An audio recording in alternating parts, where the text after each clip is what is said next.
Welcome back to this deep dive, episode 7 in our Cooperative AI Notes series. Great to be back. If you're thinking about, how we build AI systems that actually work for society, operate safely, well, you're definitely in the right place today. Absolutely.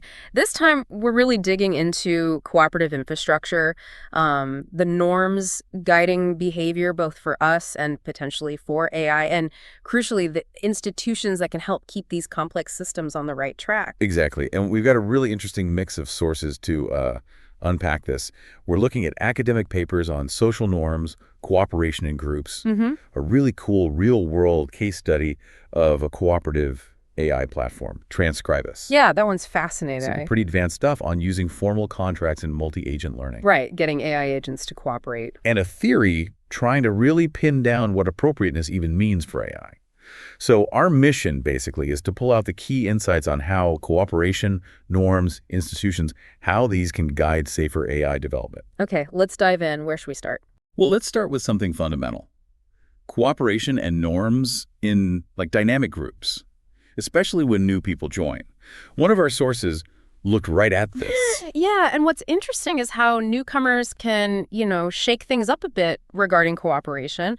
The research suggests newcomers might initially cooperate a bit less than the established members. Which kind of makes sense, doesn't it? You're new, you're feeling things out. Exactly. But the research also shows they don't just arrive empty-handed, they bring norms from their old groups. Right, their own learned behaviors. Precisely. So at first they might stick to those. But over time, there's this socialization process where they tend to adapt to the new group's norms. And that adaptation often goes hand in hand with cooperating more within that new group. Okay, but here's a potential catch the research points out, which I have found really interesting. If newcomers only adapt, then their own norms, which might actually be better or more innovative, just get ignored. You risk, groupthink, stagnation. That's a really good point. It raises questions about who actually influences the norms. The research suggests newcomers with, say, more resources or higher status might have a bigger impact. So it's not just automatic conformity. Not necessarily. It could lead to a kind of mutual adjustment where everyone shifts a bit. Or sometimes the original group might even adopt the newcomer's norms. It's more dynamic. So it's not just a one-way street. The study rightly points out we probably need to look beyond standard public goods games, those simple cooperation models, to really understand how newcomers can help shift group goals. Yeah, definitely. The takeaway for AI design seems to be finding ways to onboard newcomers effectively, but also value their unique perspectives, avoid that stagnation risk. Right. And building on that, these norms, these shared ideas of acceptable behavior, they don't just appear, do they? Our sources remind us they often start as simple conventions. Just things people start doing repeatedly and it becomes the expected way, like driving on one side of the road. And then another source brought up this idea of signaling norms. What's that about? That's the idea that some behaviors evolve into signals that help build trust and cooperation within a particular group, even if it's kind of closed off. They become markers of belonging, of shared understanding. Okay, interesting. Now, let's switch gears completely. Appropriateness in AI. This feels super relevant right now. We looked at a video transcript that really explored this. Oh yeah, this is critical. The video used that famous Bing chat example with the reporter. Where it declared love and told him to leave his wife. Yeah. Exactly. It really highlighted how AI can behave in ways that are just, clearly inappropriate. It makes the abstract concrete. So how do we define it? The dictionary says not suitable for a particular situation or person, but what does that mean for AI? Well, the video stressed it's not fixed. It's hugely context dependent. What's fine here is wrong there. It's subjective too. You and I might disagree. And it's learned, right? Like we learned social rules. Exactly. Learned through experience. The mask-wearing example during the pandemic was perfect. It showed how quickly our collective sense of appropriate can shift. Often follows those S-curves, Slow start, rapid adoption, then plateau. The video also connects appropriateness to social harmony cooperation, avoiding conflict, even altruism. Right, like tipping someone you'll never see again. No direct benefit, but it fits a social norm. The video breaks it down into 4 factors: relationships, emotions, conventions, and norms. Okay, so relationships, emotions, conventions, norms, those influence what feels right. Precisely. So for AI, appropriateness isn't one thing. It's this dynamic understanding that needs really smart ways to learn and adapt to social cues, relationships, the whole context. You mentioned conventions and norms earlier. Can you clarify the difference again based on the video? Sure. Conventions are like arbitrary choices where multiple options could work, but we settle on one, like driving side. Norms are stronger, they're prescriptive how you should act, and there are usually consequences, social sanctions, if you break them. The video used that thought experiment, the incestuous siblings one. Yeah, to show how our moral judgments, our sense of appropriateness can be really gut level, not always based on clear logic we can easily state. It really gets at the implicit nature of norms. Totally. And the video talked about two ways we think about norms individually. Retrospective, which is more like habit, implicit. Just doing what feels normal. And perspective, which is more conscious, explicit reasoning about the situation. And then at the group level, how do norms change? Well, the implicit ones tied to deep beliefs tend to change slowly. But explicit norms, they can shift fast. Think about how news or a specific situation can change what's expected almost overnight. So bringing this back to building AI, what does this all mean for making systems that behave appropriately? It means AI needs a really nuanced grasp of context, the situation, the user's background, age, the interaction's purpose.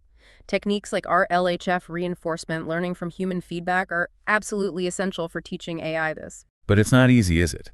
The video mentioned adversarial attacks, people trying to trick the AI. Exactly. That shows the need for ongoing learning, adaptation, and what the video called epistemic vigilance, the AI needing to spot dodgy inputs. Interestingly, it also floated the idea of AI maybe even sanctioning bad human behavior. Like ChatGPT refusing to give bomb-making instructions. Precisely that kind of thing. So it's this complex dance, humans and AI potentially shaping appropriateness together.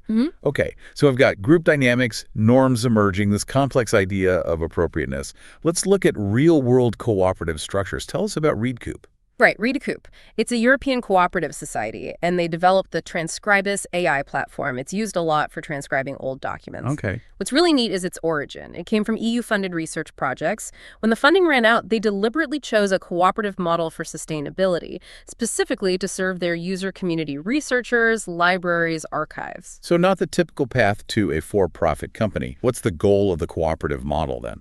Fundamentally, it's about meeting member needs. Any profit gets reinvested back into the platform, improving the infrastructure and services. It's positioned as an alternative to what the article calls extractive AI. Where profit is the main driver, potentially at the expense of the community. That's the idea. Transcribus lets users share collections, even their AI models, so it's very collaborative inherently. The article also talks about exit to community. Instead of being bought out. Yeah, the platform stays owned and governed by its users, the people with a stake in its future. The article even maps AI ethics principles, beneficence, non-maleficence, autonomy, justice, explicability onto cooperative principles. It's quite a compelling alignment. That is interesting. How involved are the members? Well, the article mentions things like members helping design the logo or having a direct say in which new tools get developed first based on their research needs. So, real input. Why do people join? Research support, obviously access to the AI tools, but also that chance to influence where the tech goes. It sounds pretty good, almost idealistic. Any downsides or areas for improvement mentioned? Yeah, the article included survey data. Members wanted more transparency on a few things, how profits are reinvested, strategy development, access to records, communication about bugs or issues. Standard organizational stuff, really. And also how user needs are prioritized, balancing big institutions versus smaller groups. And it notes the code and data sets aren't open source. Okay.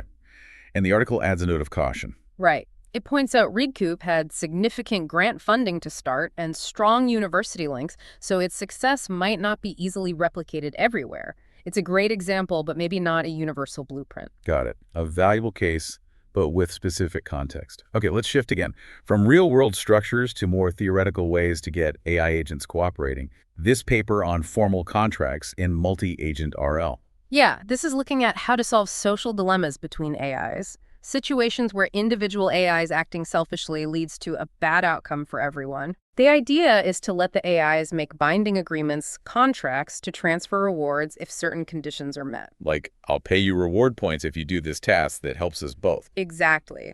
But formalized in their learning setup. The theory suggests that in environments where AIs have full info and enough contract options, this can lead to the best overall outcome for the group. Even with partial info, better contracts seem to help fix incentive problems. And this MOCA thing, multi-objective contract augmentation learning. That's a specific training technique to help the AIs actually learn how to make good contracts. Exploring the possibilities of contracting is complex, so MOCA helps guide that exploration. The paper used the cleanup game example. Right. In cleanup, agents get points for picking apples, but apples only grow if the river is clean. Cleaning gives no points directly. The classic free rider problem. Totally. Contracts let one agent basically pay another to do the cleaning, so they both benefit from more apples later. It changes the incentives. The paper shows how this works even for things like the prisoner's dilemma. What did the experiments show? Did it work? Pretty well, yeah. Using contracts, especially with MOCA, improved the total group reward in several complex simulations. Cleanup, harvest, emergency merge. Sometimes better than just training them jointly without contracts. But it wasn't perfect. Well, just adding contracts without MOCA sometimes struggled in the really complex scenarios. The agents had trouble figuring out good contracts on their own, but the potential seems clear. They also got good results in the stag hunt game. Okay, so formal contracts look like a promising tool for engineering cooperation in AI systems. One last area now, relational norms. This paper argues that appropriate AI behavior depends on the relationship between the human and the AI. Yeah, this is super interesting. As AI gets better at role-playing, acting like a teacher, a friend, a therapist, whatever the paper argues, we need to judge its behavior based on the norms of that specific relationship. Like we expect different things from a boss versus a teammate. Exactly. The paper uses a relational norms model. It suggests different relationship types map onto basic cooperative functions like hierarchy, care, transaction, mating. Can you quickly define those? Sure. Hierarchy is about authority, instructions. Care is support, nurturing. Transaction is exchanging benefits. Mating is about forming close bonds, though maybe less relevant for current AI. The point is, an AI's behavior feels appropriate or not, depending on which of these functions is active in the role it's playing. The paper gave the example of a chatbot responding to loneliness. Right. If you see the bot as just a professional helper, a detached factual response might be fine. But if you see it as an empathetic companion, that same response feels cold, wrong. So developers need to think hard about the intended relationship. Definitely. And design the AI's behavior to fit the norms of that relationship. Is it meant to be an impartial leader, a caring assistant? That changes everything. And it implies users also need to be aware of these norms. Absolutely. Understanding the intended relationship helps interpret the AI's actions and spot potential issues. The paper even suggests regulators should factor relational norms into AI governance. Okay, wow. Lots of ground covered. So let's try to tie this all together. Group norms, cooperative structures like recoup, formal contracts between AIs, relational norms. How does this all circle back to building safe AI? Well, I think the core message is that understanding social norms, how they work, how they evolve, how they guide us, is absolutely fundamental if we want AI to navigate our world safely and appropriately. It's not just about code, it's about social understanding. Exactly. And cooperative models like recoup show we can build AI development structures that prioritize ethics and user needs from the start. Formal contracts offer a potential technical path to encourage cooperation and maybe head off dangerous emergent behaviors between AIs. And the relational norms piece. That's crucial for trust and effective interaction. Aligning AI behavior with the norms of the human-AI relationship seems key for making these interactions feel right, feel safe. This has been, a really deep dive into the cooperative side of AI safety. Just to recap the big themes. The messy reality of group norms, the potential of building AI cooperatively, using formal agreements for AI cooperation, and the huge importance of relational context for what feels appropriate and safe. And that really leaves us with a big question for you, the listener. Thinking about everything we know about human cooperation, our social structures, how can we best use that knowledge now to proactively shape the norms, the rules, the institutions that will govern the much more advanced AI systems coming down the line? A really vital question. If you're focused on building safe and beneficial AI, definitely make sure you tune in for our next deep dive. It's the final one in this series, and we'll be pulling together even more critical insights.